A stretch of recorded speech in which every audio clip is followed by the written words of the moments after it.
जब जब चुनाव आते हैं तब तब बीजेपी सरकार की जो नींद है वो खुलना शुरू हो जाती है।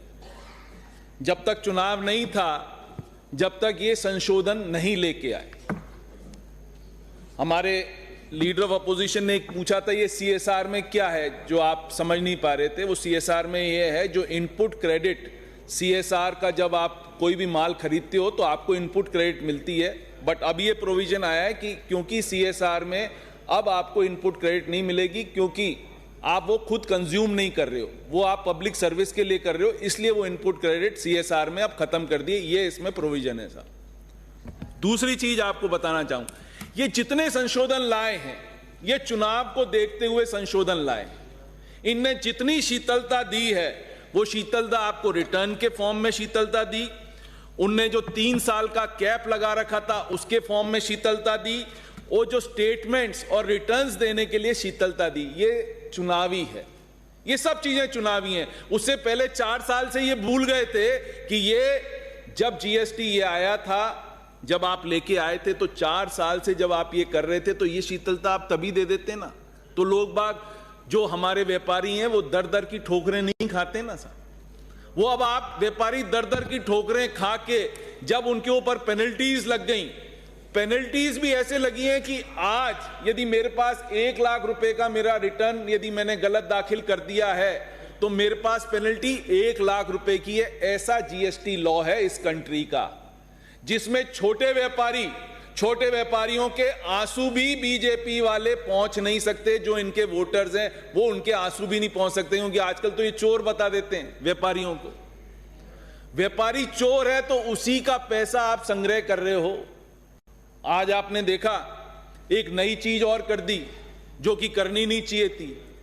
जीएसटी में पीएमएलए लगा दिया थ्रू ए नोटिफिकेशन। वो पब्लिक डोमेन में डाला ही नहीं, किसी से डिस्कस नहीं किया, पार्लियामेंट में डिस्कस नहीं हुआ, स्टेट असेंबलीज में डिस्कस नहीं हुआ। और आप क्या प्रूव करना चाहते हो कि व्यापारी चोर है। व्यापारी को काय में डाल दिया, पीएमएलए में डाल दिया। पीएलए में एक नहीं लगती है, पीएमएलए में there are 15 agencies from NIA to competition commission of India, सबको आपको जवाब देना पड़ेगा। पीएमएलए एक इनने ऐसा वो बना दिया है। आज ये चाहते क्यों पीएमएलए डाला? पीएमएलए इसलिए डाला कि जो व्यापारी यदि चुनाव लड़ रहा है, क्योंकि हर पॉलिटिशियन का हो सकता है बिजनेस हो, उसको आपने रगड़ने के लिए कि भाई तू चुनाव नहीं लड़ेगा तो बीजेपी की पार्टी से लड़ेगा, यदि तू लड़ा तो तेरे ऊपर पीएमएलए लगा दी। क्योंकि पीएमएलए में onus is on you to prove कि आपने मनी लॉन्ड्रिंग नहीं करी। ओनस एजेंसी के ऊपर नहीं है प्रूव करने के लिए कि पीएमएलए में क्या होता है। पीएमएलए में ओनस इज ऑन दी व्यापारी टू प्रूव कि भाई मैंने पीएमएलए का कुछ नहीं करा। तो ऐसी तो ये बीजेपी की सरकार है कि ये बीजेपी की सरकार ने पीएमएलए लगा दिया। आज क्या करना चाह रहे हैं अपन? क्या व्यापारी चोर है?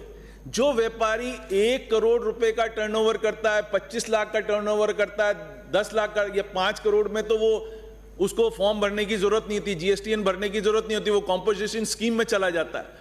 उससे भी बड़ा व्यापारी जो 5 करोड़ से ऊपर है, आज टर्नओवर क्या मायने रखता है? जब आपका लोहा जो पहले 30 रुपए का था वो आज 60 रुपए का बिक रहा है, उसका 5 करोड़ का टर्नओवर कितना सा होगा साहब? मुश्किल से 10 ट्रक बेच देगा तो उसका 5 करोड़ का टर्नओवर है। वो क्या पीएमएलए में करेगा? आपका मन आएगा उसको रगड़ दोगे। जो आपने बात करी, ये इतना गंदा प्रोविजन है जो कि मैं कहता हूं 9 स्टेट्स ने जीएसटी की मीटिंग के अंदर इसका विरोध करा। बट विरोध किस पर करें? उन 9 स्टेट्स को जनरली जीएसटीएन में जो भी काउंसिल की इनकी मीटिंग होती है, most of the things are passed by voice vote से निकल जाता है। 9 स्टेट्स ने इसका विरोध करा, बट केंद्र सरकार की जू नहीं रहेगी उनके कानों पर कि पीएमएलए को अब आपने व्यापारियों पे भी लगा दिया। क्या अपन प्रूव करना चाह रहे हैं? क्या व्यापारी चोर है जो जीएसटी दे रहा है? जीएसटी में इतना आपका बढ़ रहा है बिकॉज इन्फ्लेशन इतना बढ़ गया है। जो 80,000 करोड़ था वो 1,60,000 करोड़ हो गया। कंजम्पशन इंडस्ट्री का खत्म हो गया, कंजम्पशन बेस्ड इकोनॉमी बची नहीं है। अब कौन सी है? इन्फ्लेशन बेस्ड इकोनॉमी शुरू हो गई।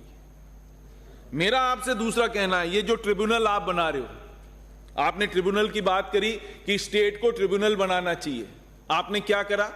स्टेट को जो आप ट्रिब्यूनल बना रहे हो उसमें आपने टेक्निकल और जुडिशरी के मेंबर्स डाल दिए, मतलब retired bureaucrats.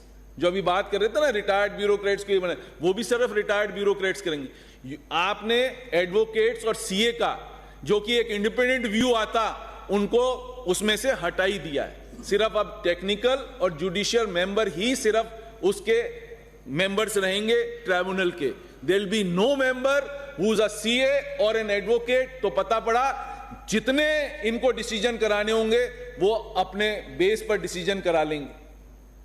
Independent decision making body को खत्म कर दिया आपने, तो लोग बाग तो हाई कोर्ट जाएंगे ही ना। जब इंडिपेंडेंट बॉडी नहीं है जो डिसीजन बनाएगी, वो क्या करेगी। मेरा आपसे एक सजेशन और है, मंत्री जी यहां बैठे हैं और ये करना भी चाहिए साहब। एसजीएसटी में काफी साल हो गए, क्योंकि लोग बागों ने जो अपना टर्नओवर, जब आपकी एक्साइज की इनवॉइसेस थी, उसका क्रेडिट ले लिया। अब जाके क्रेडिट का ऑडिट हो रही है और लोगों को नोटिसेस मिल रहे हैं, ये सब हो रहा है। हम one time settlement scheme SGST की क्यों नहीं ला सकते? The onus is on the state government to get that SGST की जो आप वन टाइम सेटलमेंट स्कीम है, आपने सब डिपार्टमेंट्स की वन टाइम सेटलमेंट स्कीम कर दी है। You don't have to for SGST, you don't have to go to GST council for it. State government should make it a point, क्योंकि व्यापारी इस वक्त इतना त्रस्त है, जीएसटी से इतना त्रस्त है कि उसके आंखों में से आंसू पहुंचने वाला कोई नहीं है। कोई सेंटर सरकार ने इतने कड़े कानून कर दिए कि छोटा व्यापारी तो सिर्फ मरने के लिए पैदा हुआ है और किसी के लिए भी पैदा नहीं हुआ है। इतनी हालत खराब है। आपको रिटर्न भरने के लिए सीए चाहिए, आपको स्टेटमेंट देने के लिए सीए चाहिए। जिसका टर्नओवर 5 करोड़ नहीं है, वो सीए की फीस कहां से अफोर्ड करेगा? 20-20, 25-25 हजार रुपए महीना। अपन क्या करना चाह रहे हैं? स्टेट्स की स्वायत्तता खत्म कर दी। ये पिछला, जब इनकी गवर्नमेंट ने ये जीएसटी पास करा था, पुराने वित्त मंत्री ने कहा था वसुंधरा जी से कि आप ये कर तो रही हो, बट ये कभी भी हाथ आपका मरोड़ेंगे सेंट्रल गवर्नमेंट, पता पड़ागा आपको पैसा नहीं दिया। तो ये प्रूव कर दिया सेंट्रल गवर्नमेंट ने कि हमारा पैसा जो रुका हुआ है, जो 12% हमारे को इंक्रीमेंट देना था, वो रोक दिया। उसको आपने क्या करा? आपने लोन के रूप में हमारे ऊपर लोन चढ़ा दिया, और जो साहब कह रहे थे कि आपने उसमें इंक्लूडेड है जो अपनी एफआरबीएम लिमिट में, आपने लोन लिया सेंट्रल गवर्नमेंट ने हमें पैसा देने के लिए, आपके पास पैसा नहीं था, हमारी गलती नहीं है, कमिटमेंट आपका था। हमारे को लोन लेने के लिए हमारा एफआरबीएम लिमिट क्रॉस होगी। क्यों? हमारी गलती तो है नहीं। ये गलती किसकी है? ये गलती सेंट्रल गवर्नमेंट की है। They had to take the loan because they could not manage their finances properly.